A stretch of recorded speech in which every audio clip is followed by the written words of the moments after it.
Hey everyone. All right.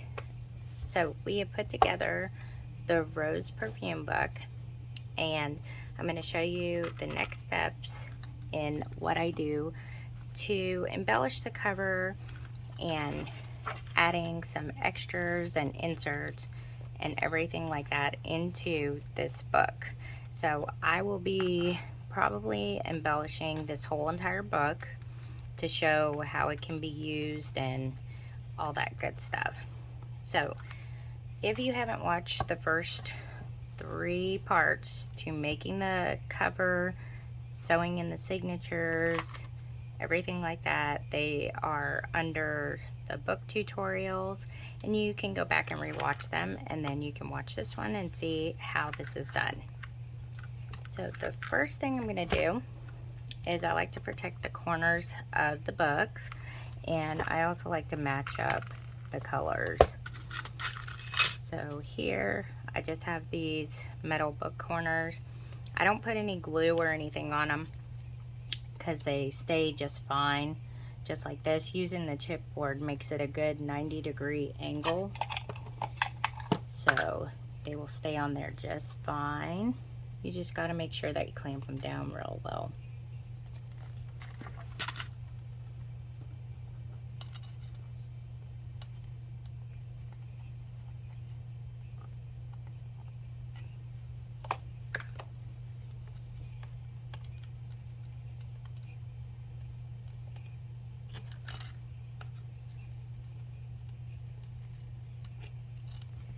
So I do the front cover, back cover. Then after that, we're going to put a ribbon here on the spine. Okay, that's it. So we have all the corners done. Helps protect them so they go on a bookshelf or anything, they can't get all dinged up. And I'm also going to leave the ribbons here long until I'm completely finished, so that way I can trim them off afterwards. I just have some of this crocheted ribbon, and what I like to do is right here where the book comes together at the spine, I like to cover up that little crease right there. This doesn't affect the book from opening or anything like that. It could still lay, but you do have to make sure when you do it that you open it up while it's still wet. So I'm gonna just put some of this mauve-y kind of pink on here. I like to trim off the little ends here because they're always a little bit raggedy. And I do use the Crafter's Pick Ultimate Glue for this because it is a little bit stronger than Fabri-Tac or the Beacons 3-in-1.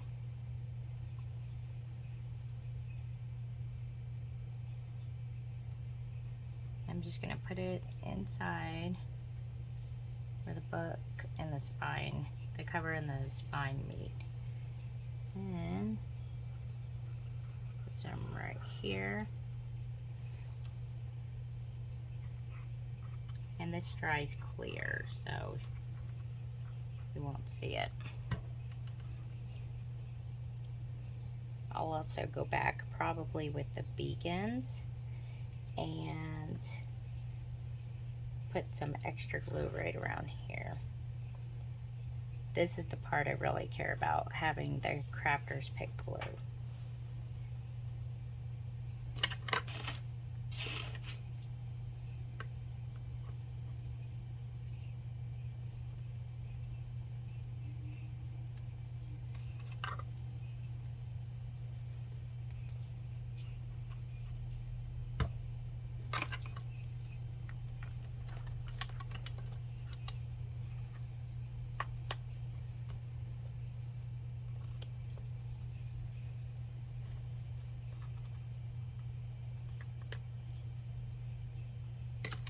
Okay.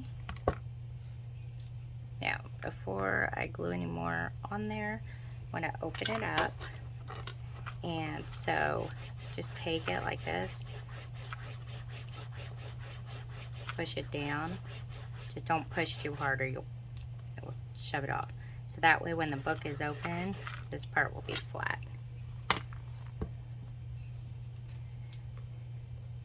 Just take some of the beacons now.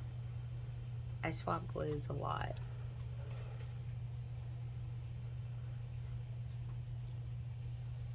When you follow me for a while, you get used to it. That's why I always have these two glues. And then just take your scissors, just trim up any little excess pieces that may be sticking out.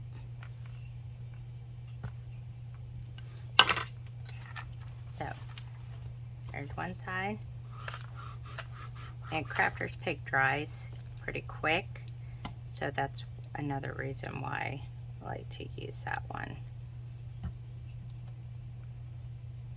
And I usually stop just right here, maybe before the eyelets. If they go over the eyelets a little bit, it's not a big deal.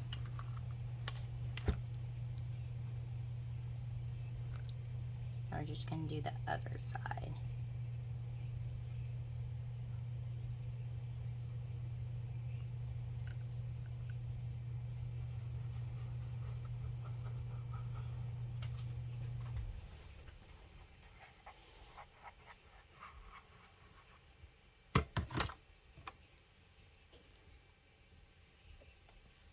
Make sure you have your ribbon also going the right way, the same way as the other one, or the opposite way.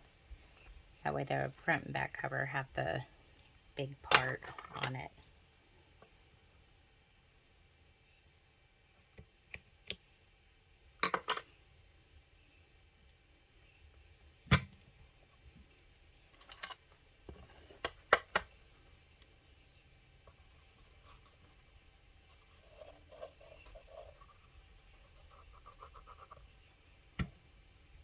And it's good to put just a little bit of glue at a time on there. That way, if you have to move it or anything, you can. Okay. So, I want to just flatten this out.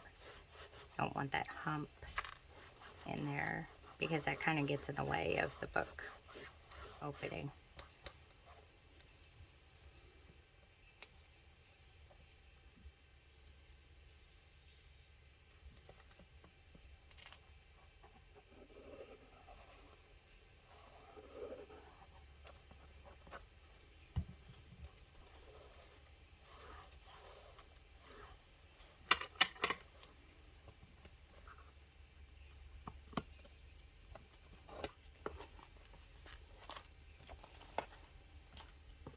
And I'm just trimming out the excess. So that's what the spine looks like with the ribbon on there. All these whites, see, they dry clear, so don't worry about that. And the book still lays flat. Okay, and I like to use the crocheted ribbon because it's flexible to move around. If you use something stiffer, it won't move as well, so you have to kind of account for that. But that's one reason why I like to use the crochet. So the other thing that I do is on all of my books, I like to put my name. You can put handmade, anything like that. Handmade by so-and-so. So I have this embossing tool for that.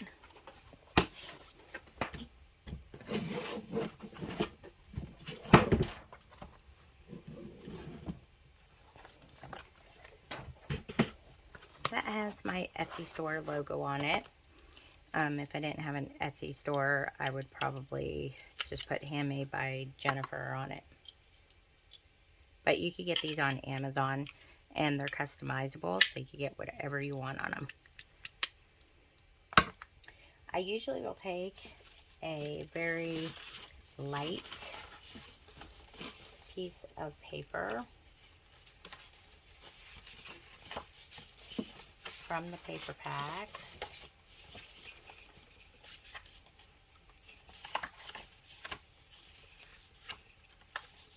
Let's see, I have all of the extra paper here.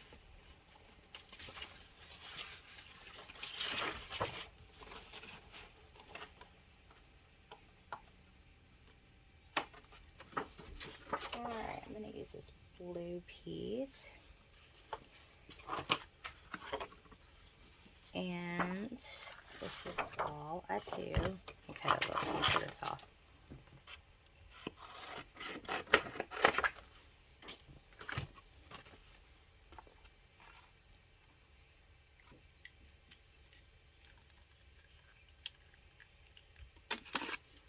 And it's hard to see right now, but you can see the indent on there. And I always take some distressed ink. This is ground espresso, and I just lightly go over it so you can see it.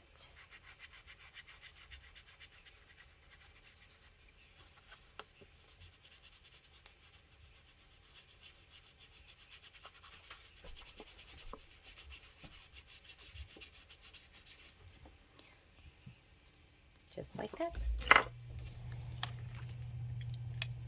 And I always put one of my little frames around it. I don't have any gold ones, so I only usually use bronze for those, but it works.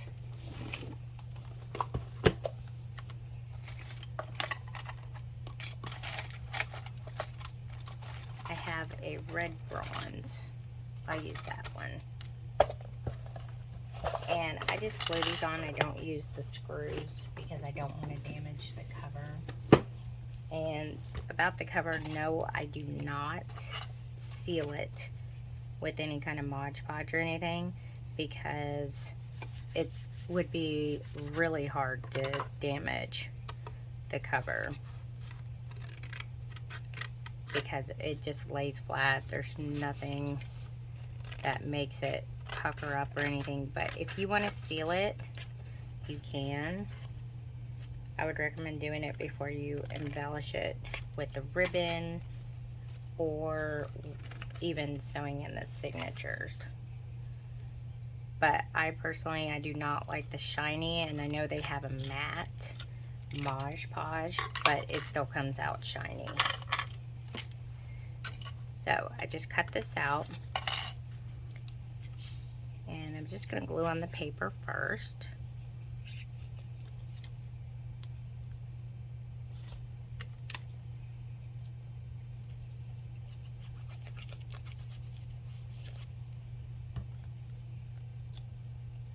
Right here on the back.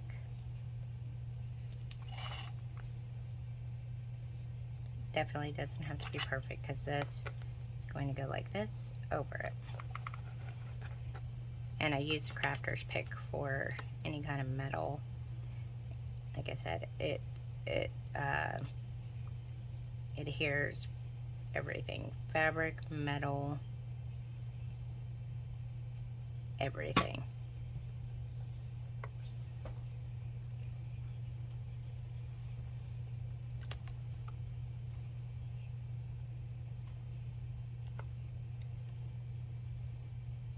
And I'll hold it down for a second so it'll stick.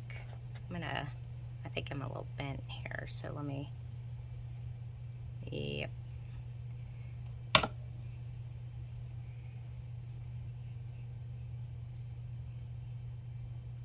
I usually check them before I start putting the glue on. There we go. It feels a lot better. So, and it's good to put your name on your work, because you never know when somebody may want to know where it came from or anything like that, or somebody tries to sell your stuff. You wouldn't want that. And trust me, there are some very shady people in this world who will do that. Okay? So this is all I do to the outside. Sorry guys, that's my doorbell. I didn't change it from Halloween.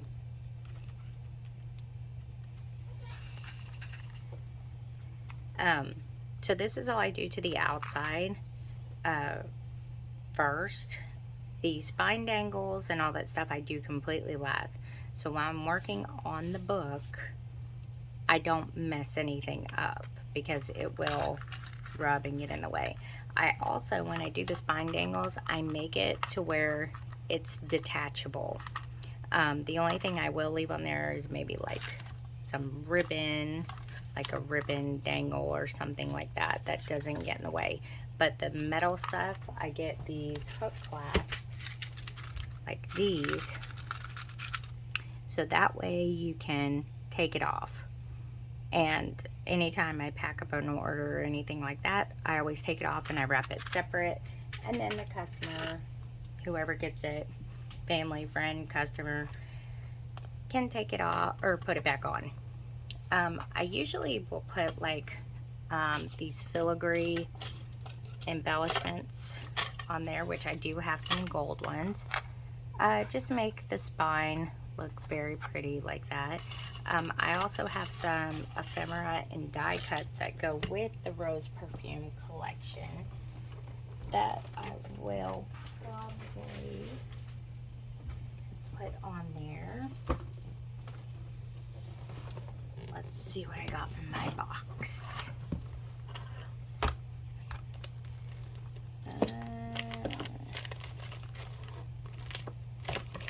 These are the ephemera packs. Some of these are discontinued, so they will not, if you go to my Etsy store, they're not in there. And I apologize for that, but not much I can do about that because of the company discontinues them. I have nothing to do with that. Here we go. So we have some rose perfume, and I do have these. These are definitely still in the shop. The die cuts.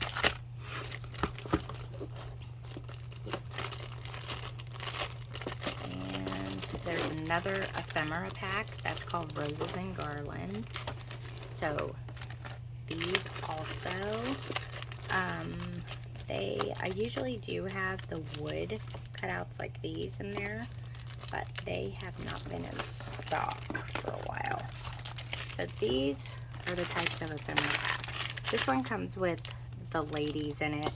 I know it's hard to say. There's one right here, and it goes really well with the pack. And these are the rose perfume ephemera and die cut packs. So, and they'll have like little rose perfume bottles in here and everything. So that would be something like this that I would probably embellish the cover when I'm finished with it, or halfway between.